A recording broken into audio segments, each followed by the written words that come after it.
This editorial is based on the idea of one nation, one election is against federalism, which was published in the Hindu on 23 January 2024. The article discusses the drawback associated with the idea of having simultaneous election for both the Lok Sabha and state legislative assemblies. One nation, one election, an idea propagated by the union government.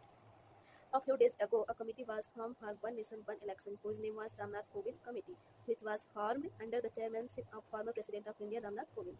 You will remember that the committee has submitted its report of more than 18,000 pages.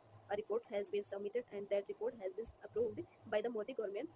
Yesterday, the cabinet has approved it. Now that report will be presented to the major political parties in the parliament in the next session. Apart from this, the state will be consulted, and after that, it is possible that it may be implemented. The process of holding simultaneous elections across India should be implemented. Now, what is benefit of this? Election will not be held again and again. No elections many times.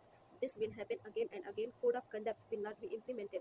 Emphasis will be laid on development. All these things will happen, but there are many challenges left in it.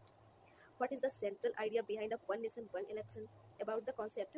The concept talks about the scenario where all state elections will take place simultaneous with the general elections of Lok Sabha once every 5 years.